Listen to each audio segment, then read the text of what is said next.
जिस दिन गर्भ में आए, एक अंश के बराबर, एक छोटे से अंश के, सुई के नोक के बराबर के हम थे। धीरे धीरे बड़े होने लगे। बहुत सारी जांच होती है, पता चल जाता है बालक स्वस्थ है नहीं, हाथ पैर आंख नाक सब ठीक है गर्भ के अंदर की नहीं। जांच में पता चल जाए कि बच्चे के एक हाथ नहीं है, क्या माता पिता बहुत पैसे खर्च करके गर्भ के अंदर उस बालक के हाथ लगवा सकते हैं? बताओ हाँ या ना। नहीं लगवा सकते। पता चल जाए कि जो बालक जन्म लेने वाला है इसके अंदर देखने की सामर्थ्य नहीं होगी तो अंधा पैदा होगा, क्या ऐसा कुछ कर सकते हो जो गर्भ के अंदर ही आंख फिट हो जाए? तो हमने कहां लालन पालन किया अपने बच्चे का? ये तो परमात्मा ने किया। जन्म लिया बच्चे ने, अगर वो 2 4 5 साल का हो जाए, चलना ही ना सीख पाए, बड़े बड़े डॉक्टरों के पास चले जाओ। 20-20 साल के बच्चे हमारे पास लोग लेकर आते हैं, महाराज जी ये बोलता नहीं। बहुत डॉक्टरों को दिखाया, सब इलाज किया, कुछ कृपा करो, कितना पैसा खर्च कर लिया, तब भी वह बोल नहीं सकता। अगर वह परमात्मा ना चाहे तो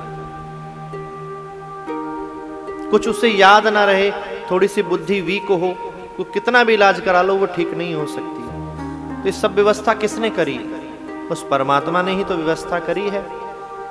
कितना बड़ा रहेगा तो बुद्धि का विकास इतना होना है, हाथ पैर इतने बड़े बड़े होने हैं। थोड़ा बड़ा हो जाएगा तो हाथ पैर इतने बड़े हो जाएं कि हाथ में पेन और कॉपी ले सके, स्कूल का बैग उठा सके। और बूढ़ा हुआ तो अब साइकिल चला सकेगा, इतना बड़ा इसको कर देते हैं कि जो आराम से साइकिल में फिट हो जाएगा। और बड़ा हुआ तो अब ये कार चला सकेगा, इतना बड़ा इसको बना देते हैं। तो इस सब व्यवस्था कौन करता है?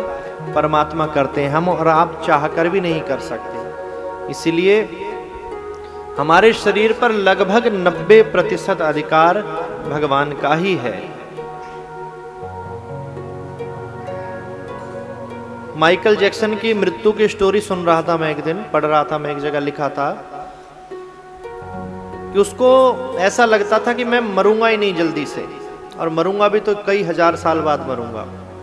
15 डॉक्टरों की टीम, 2-3 एम्बुलेंस, वेंटिलेटर, ये वो सब सुविधा हमेशा साथ रखता था।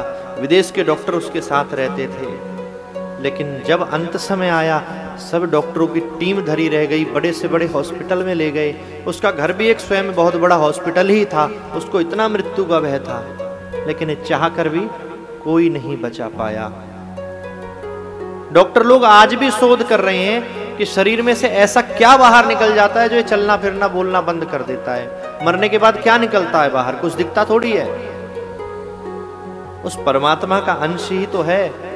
ये जो आत्मा है, ये वही परमात्मा ही सूक्ष्म रूप में हमारे अंदर बैठकर बोल रहे हैं। और जब वो इस काया को बदलते हैं वस्त्र की तरह, यहां से कहीं और चले जाते हैं, तो डॉक्टर सिर्फ शोध ही करते रहते हैं और आईसीयू से बाहर आकर आपसे आई एम सॉरी करके बोल देते हैं। इसके अलावा उनके हाथ में भी कुछ नहीं है। सब कुछ तो मेरे प्रभु के हाथ में ही है।